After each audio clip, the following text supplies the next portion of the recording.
Bueno, se cortó la transmisión, estamos volviendo.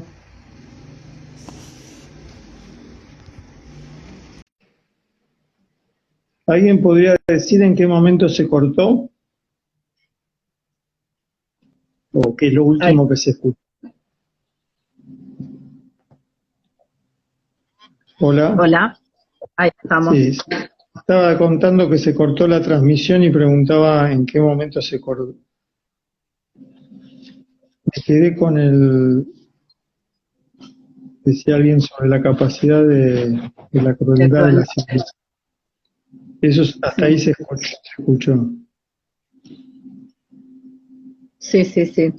Yo estaba por leer una cita también de ahí de Esquirlas, Dale, sigamos por ahí. dale, que venía en relación con eso, de la capacidad de crueldad.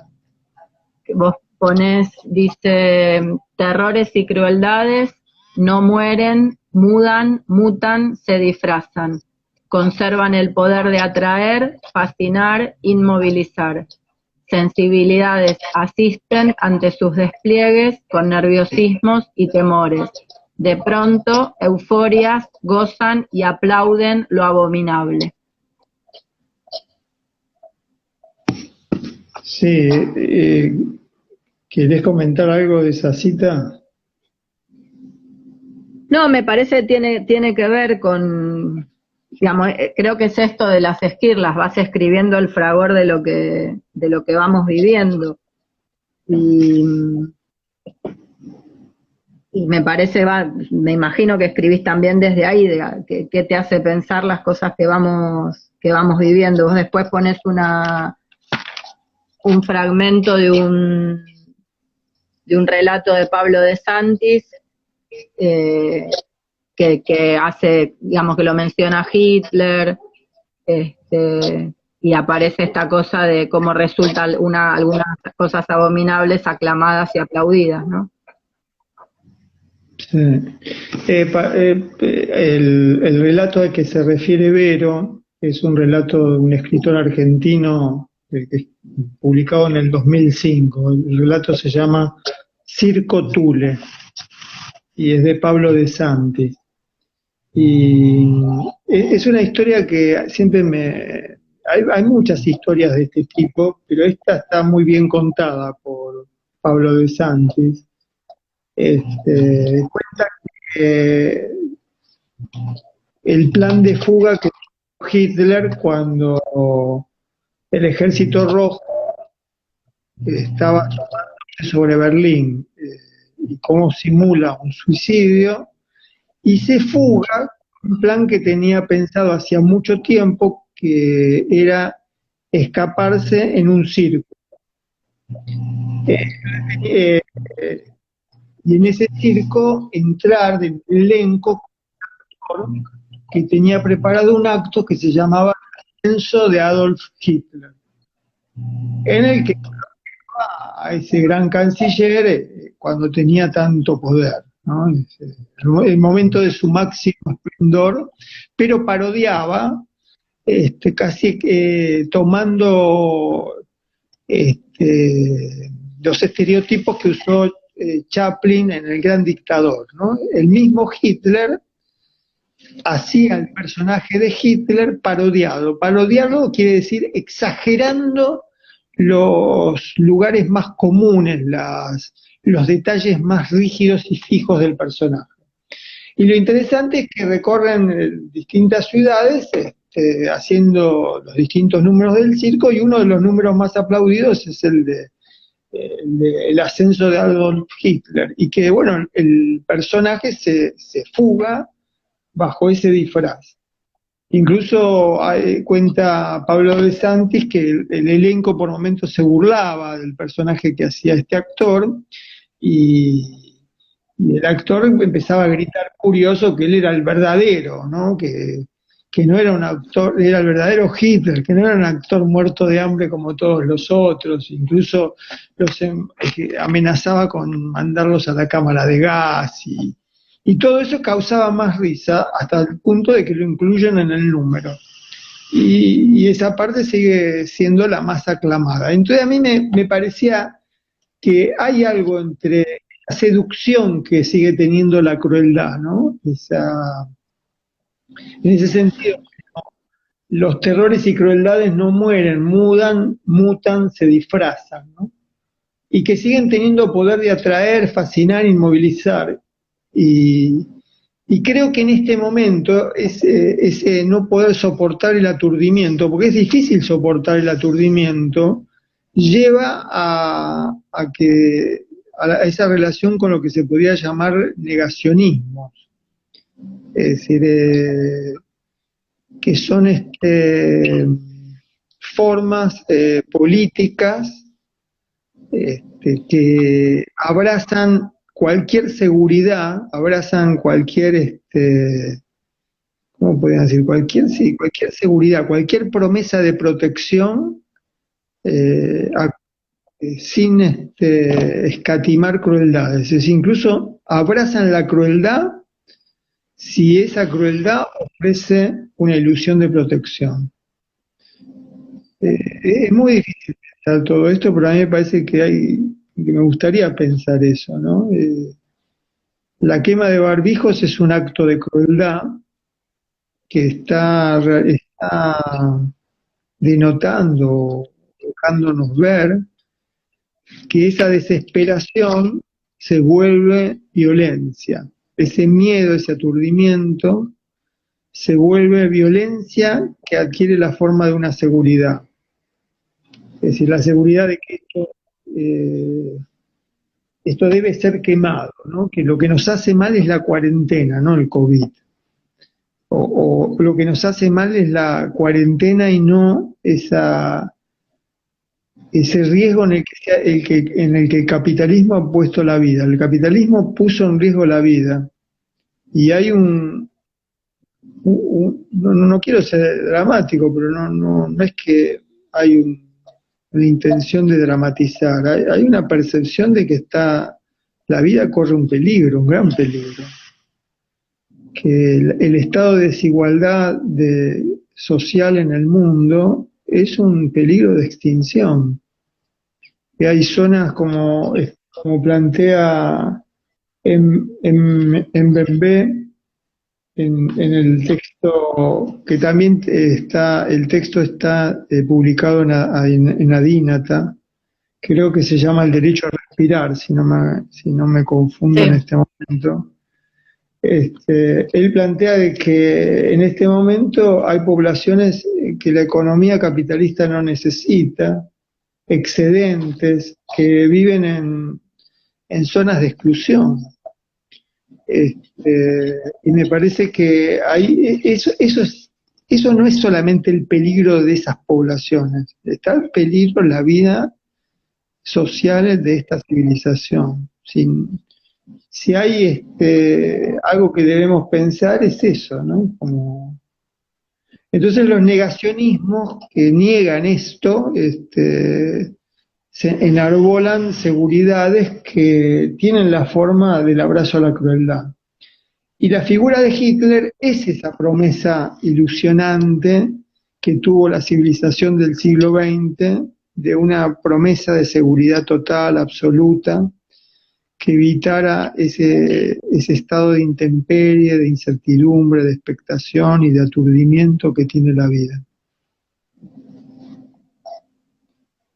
Sí, igual yo también cuando lo leía y cuando leía la serie que armás en torno a la quema de libros, que tú ubicás la quema de barbijos, dice, la quema de barbijos habitará la memoria del obelisco de la ciudad de Buenos Aires. En los comienzos del Quijote, el cura y el barbero prenden fuego a las novelas de caballería que lee el protagonista imaginado por Cervantes. En los primeros meses de 1933, jóvenes nazis queman textos de Voltaire, Marx, Tolstoy, entre muchos considerados subversivos. Freud recuerda en ese momento que Heinrich Heine había escrito años antes, donde comienzan quemando libros, pronto terminan quemando vidas. Ray Bradbury, en 1953, escribe Fahrenheit 451, una sociedad organizada para la quema de libros y todas las páginas consideradas peligrosas.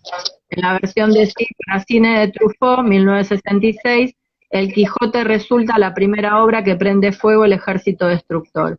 El 26 de junio de 1980, la última dictadura militar incinera, por orden de un juez, 1,5 millones de ejemplares maravillosos del Centro Editor de América Latina. Cenizas, residuos de todas las preguntas. Yo pensaba, y pensaba recién también en relación a esas formas de odio que queman barbijos y ejercen la crueldad de la desmentida, como incluso roban gestos que pueden tener la fuerza de una revuelta.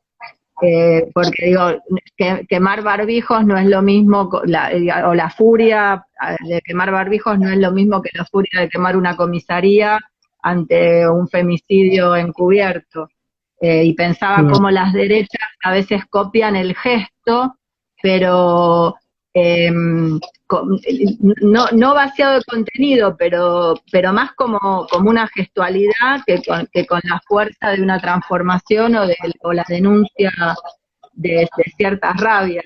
Y me acordaba también cómo hay muchas cosas que ya, digamos, en los 90, yo recuerdo, en ese momento yo trabajaba en El Salvador en la carrera de recursos humanos, y me acuerdo que había textos muy críticos que hablaban de desechos humanos, pero la sensación es como que como si todo ya hubiese estado preparándose para encontrarnos en este momento, en estas circunstancias, como la profundización de las herramientas del neoliberalismo, del capitalismo, ahora llevadas al extremo, como que la regulación poblacional que se necesita ya no mira un montón de cosas que por ahí antes quedaba más al resguardo, me parece. Sí. Siempre con verdad, ¿no? Sí, sí, sí. Sí, es la relación entre la quema de barbijos y la quema de libros, no sé, se podría interrogar, no necesariamente una cosa tiene relación con la otra, pero por algo se me impone, ¿no? Sobre todo porque me parece que los mismos grupos que queman los barbijos son grupos que no tienen ese cuidado por la protección que ofrecen los espacios públicos. Y yo siento, aunque me puedo equivocar, pero siento que en la quema de barbijos puede venir también la quema de los espacios universitarios, de los espacios de las aulas en los espacios públicos. Se piensa que una facultad como la nuestra podría ser inútil, o que nos encontremos en el aula podría ser inútil.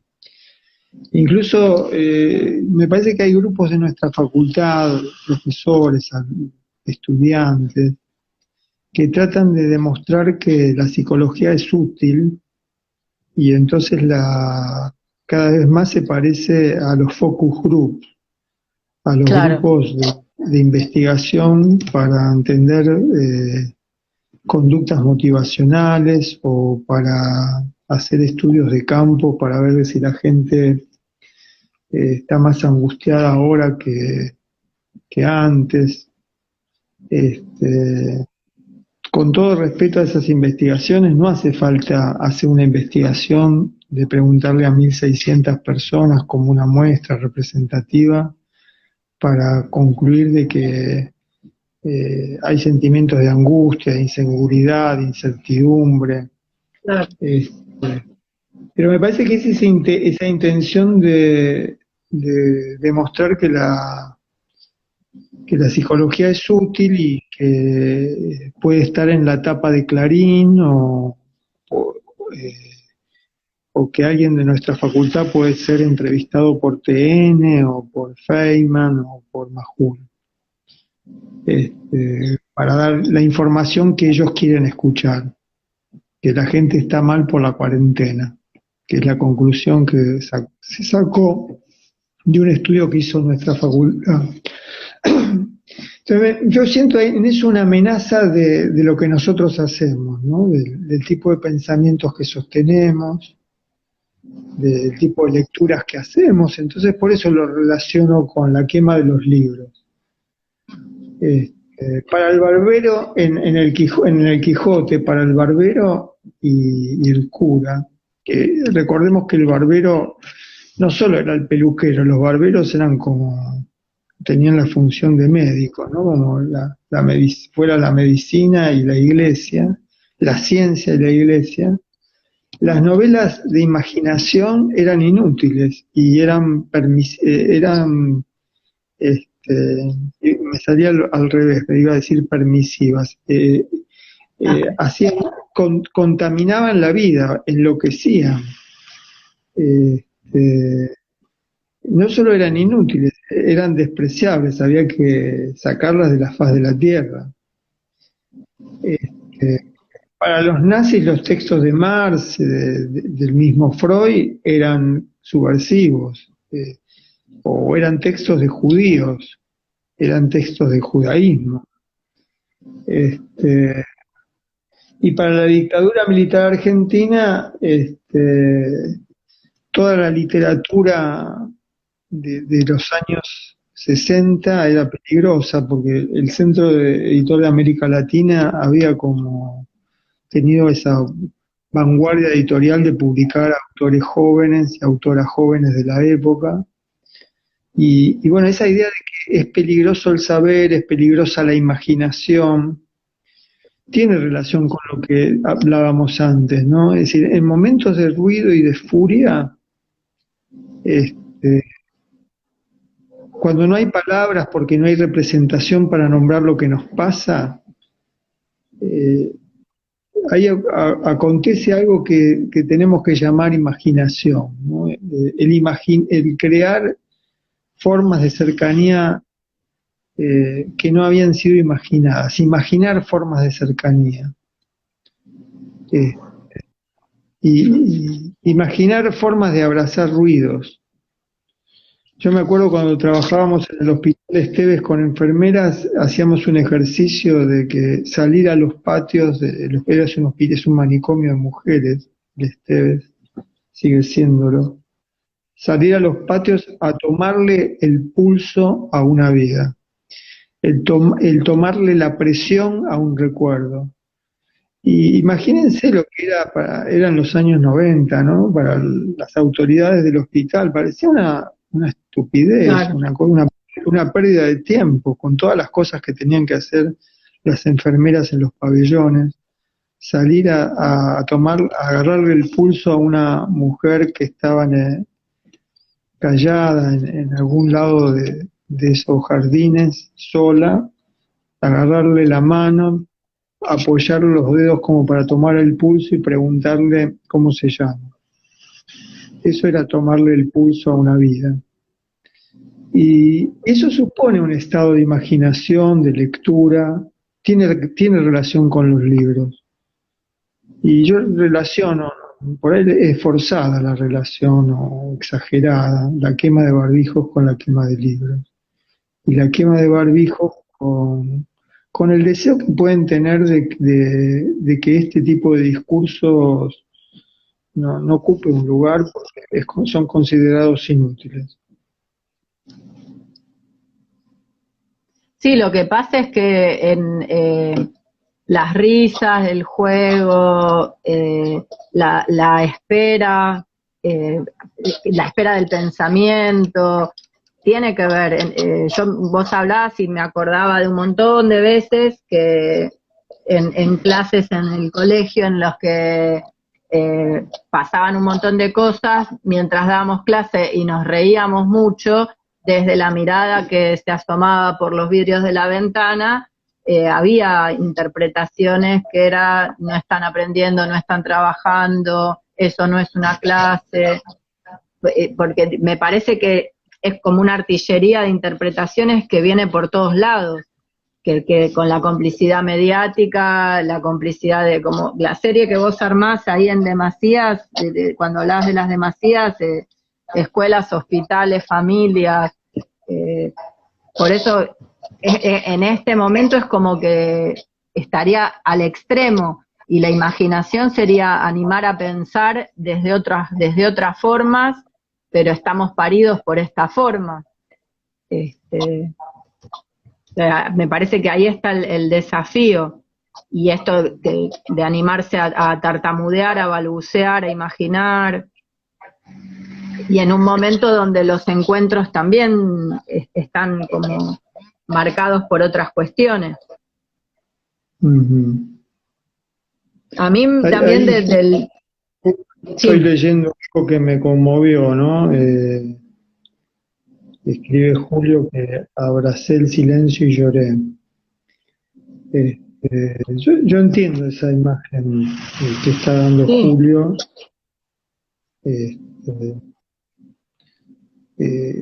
Hay que tener una gran valentía, no sé, no, me arrepiento de haber dicho valentía o coraje, no sé qué, hay que tener algo para poder abrazar el silencio, no tengo palabras para decir que es ese algo. Hay que tener deseo, hay que tener amor, hay que tener respeto por la vida, hay que tener memoria, hay que tener tristeza. Sí, fíjate cuántas cosas se vuelven necesarias de decir si uno le quita ese automatismo de decir valentía o coraje. No es valentía, ¿no? La valentía es como una forma heroica de la fuerza varonil. Si tendríamos que discutir esa idea como a propósito se plantea en las esquirlas de la idea de fuerza, ¿no? Sí. Recomiendo que lean en Adínata el texto de Simone Weil, que se llama La Ilíada o... ¿cómo se llama? El poema de la fuerza. O el poema de la fuerza. La Ilíada o el poema de la fuerza, donde Simone Weil, en 1940, unos meses antes de morir, aunque ahora dudo si murió en el 42,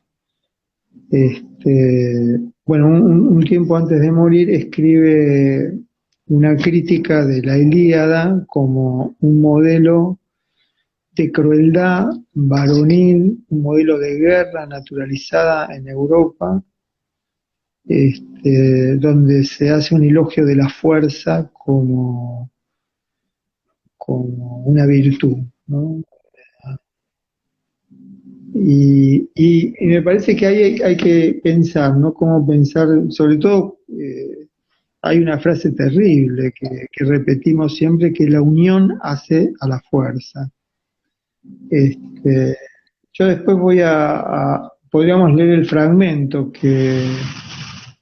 un fragmento después lo busco sobre la idea de fuerza, la crítica de la idea de fuerza. Pero vuelvo a lo que decía Julio, es decir, para abrazar el silencio hay que tener una disponibilidad a la tristeza, al recuerdo, a la ausencia, al dolor, al estremecimiento, al vacío, al rechazo a veces de lo que pasó y al mismo tiempo su aceptación, esa ambigüedad, ese vaivén, ¿no? De no poder creer lo que nos duele, lo que pasó. Sí, yo entiendo esa imagen de abrazar el silencio y lloré. El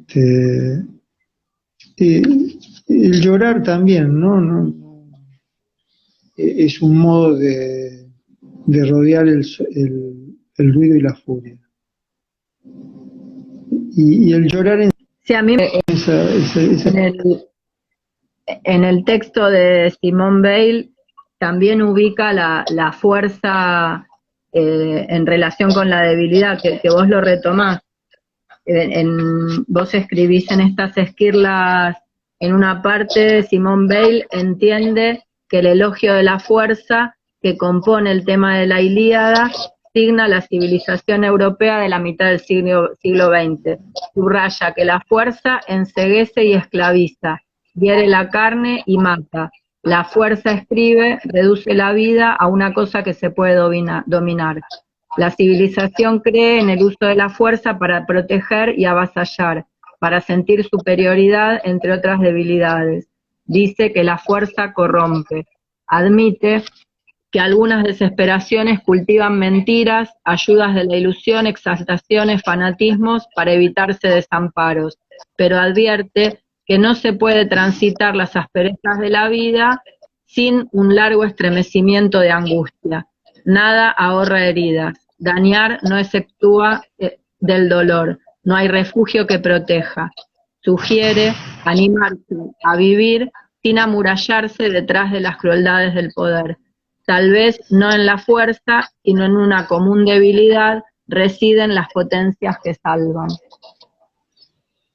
A mí el texto de Ben me pareció maravilloso, porque ubica también una crítica al lugar del héroe. A mí yo lo hacía como el chiste, esto no es un héroe, como el juego de Magritte de esto no es una pipa, porque ubica en otro lugar las posibilidades de la fuerza. Sí, incluso por eso decía que yo me arrepentí de haber dicho que abrazar el silencio es un acto de valentía, porque inmediatamente interviene sobre lo que estamos hablando el texto de Simone Weil. Simone Weil no quiero usar el verbo ser, actúa la inconformidad en medio de la atmósfera de la Segunda Guerra Mundial.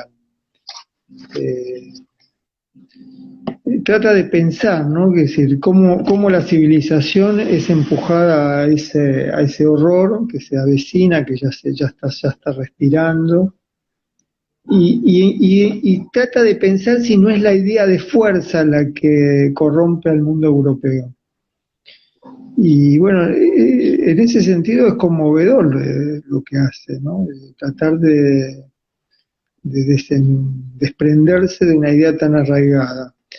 Por eso, luego de haber leído varias veces el texto y pensarlo, me parecía que había que cuestionar incluso la expresión "la unión hace la fuerza", sí, sí. que es una expresión que, no sé, se ha dicho tantas veces y se va a seguir repitiendo, y parece que es una buena idea, es una gran idea, ¿no? Que es la idea de la solidaridad, que es la idea de lo común, que es la idea de la sociedad, que es la idea de la armonía, que todos juntos, ¿viste? Tenemos más fuerza, somos, bueno, todo ese discurso, y pensar que tal vez no en la fuerza, sino en una común debilidad residen las potencias que salvan, ¿no? Es decir, que esa común debilidad tal vez desencadena una potencia salvadora, una potencia que no es la potencia que daña, la potencia que puede devenir crueldad, la potencia que... Porque todos unidos triunfaremos, que bueno, es uno de los estribillos de la marcha peronista, y que es la consigna de todo el siglo XIX, ¿no? De la unión y la fuerza. Nosotros tuvimos el sindicato y teníamos de Luz y Fuerza, ¿no?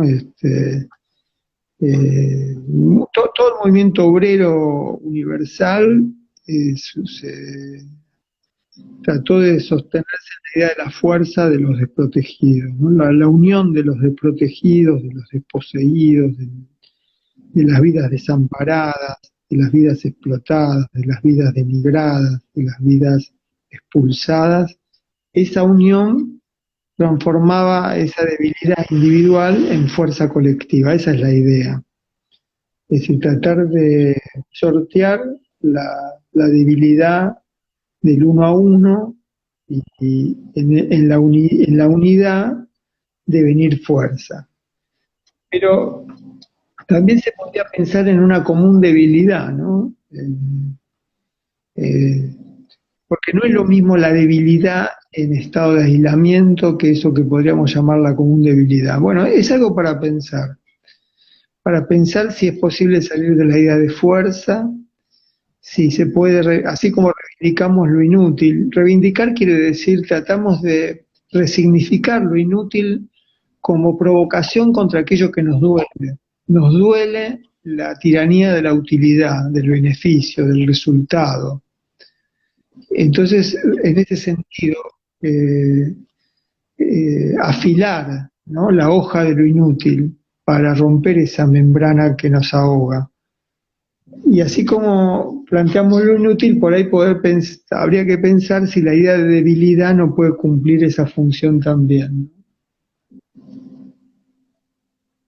Acá Sí, Mechi está diciendo fragilidad. Sí, puede ser fragilidad, pero en el caso de la lectura de Simone Weil, yo me pregunté cuál, en la imaginación del habla de Capital, lo contrario de la fuerza suele ser la debilidad. Por eso me pareció, en este caso,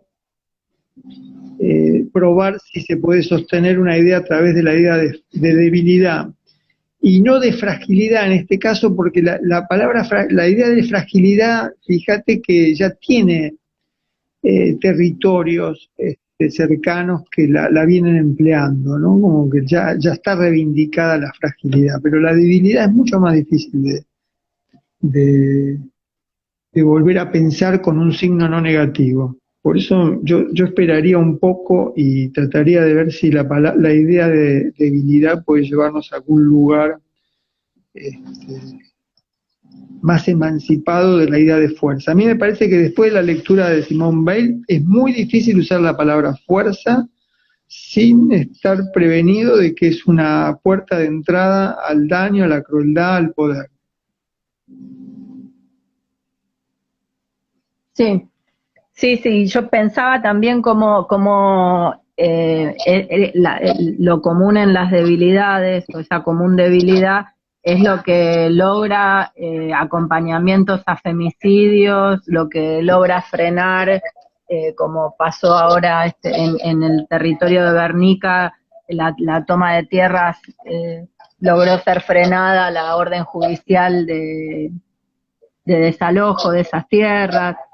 Para mí ahí hay mucho que incluso hay veces que en ciertas militancias no lo llegan a poder percibir y que buscan obligar a cierta manera de moverse o de militar. Me parece que algo de esta común debilidad los feminismos nos lo vienen enseñando hace rato y últimamente queda mucho más visibilizado. Alguna vez en la cátedra lo nombrábamos como hace falta un cuerpo colectivo para alojar tanto dolor, y por ahí esto de abrazar el silencio y llorar a veces tiene que ver con esa posibilidad que despersonaliza y disuelve, pero en ese punto es como que haya disponibilidad para entregarse a eso, y a cuándo se produce eso común entre debilidades, eso no se puede anticipar, no se puede obligar, no se puede diagramar estratégicamente. Pasa, Sí, sí. que creo que es lo que no se soporta desde cierta militancia. Sí, sí. Las militancias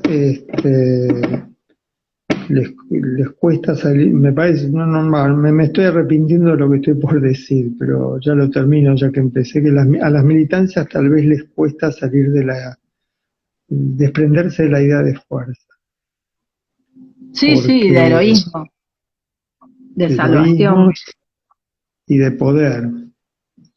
Acá, mientras estabas hablando, Octavio recordó la idea de delicadeza que utiliza muchas veces, la utiliza por supuesto, como dice Octavio, en lo neutro, Roland Barthes, pero es una expresión que utiliza muchas veces, y la delicadeza tiene algo que también tendríamos que pensar, ¿no? Fragilidad, debilidad, delicadeza, fíjate qué serie, ¿no? Una Sí, serie sí. una serie que parece que nos deja en una exposición incómoda y no en una víspera o en el umbral de la potencia. Pero volviendo al tema de la delicadeza, es un modo de la amabilidad con la vida, la delicadeza. Creo que estoy casi citándolo a Roland Barthes en esto. La idea de que la delicadeza es un modo de la amabilidad con el vivir.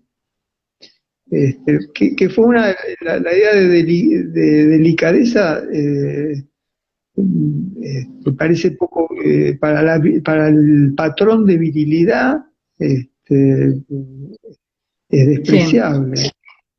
Siempre se utilizó la expresión como sentencia, ¿no? El ser delicado como no viril, ¿no? Y ahí hay toda una serie que me parece que tiene que ver con virilidad, fuerza, dominio, poder, eh, esa, esa construcción, ¿no? Del patrón varón, patrón poder. sí. Sí, En otra parte del... Sí, no, estoy leyendo Delicadeza y Caricia.